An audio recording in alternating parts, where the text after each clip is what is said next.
Time 4x6 mini album, which you've already seen. But a friend of mine who watched the video said, you know, it's nice, but what do you do with a album like that? You know, where do you put pictures? What do you do with it? What purpose does it serve other than to just be pretty? So I actually figured I would do another quick video after I finished putting my photos and journaling in it, so you could see exactly what I do, in case you were wondering the same thing. So the last time you saw this book, it had only the title was one word, and it was time. And the title is now For All Time. And I got the little Making Memories letters and added them. And the reason I did that is because I decided to make this a quick snapshot of my wedding day. I have several albums that provide glimpses into different parts of the day, and this one was just really just a quick snapshot of the entire day. So I started with a picture of the church, and in Photoshop I converted this photo to black and white, and then I played around with the color. So I raised the red and I raised the yellow on a black and white photo, and that gave me a sepia tone, which went really well with the vintage and distressed look.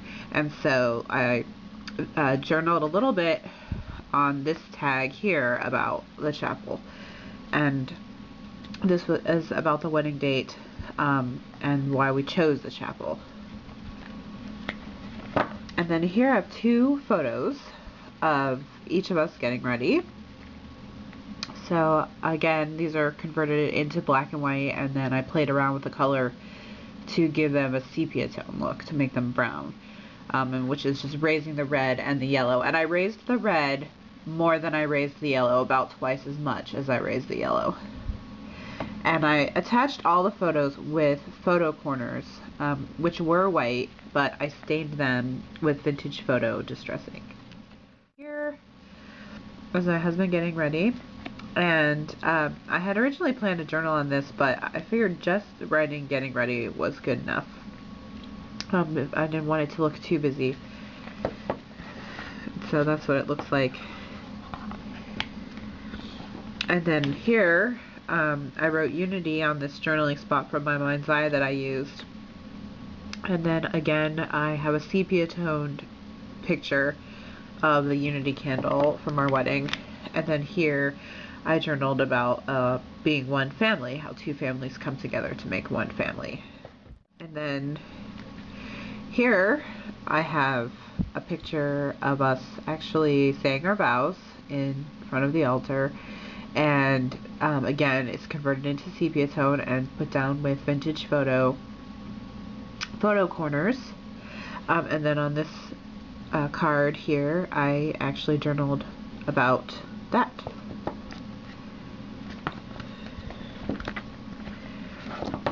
And then in this pocket, which had held these two journaling spots, you can see they're in two different handwritings. Actually, he journaled on one, and I journaled on the other.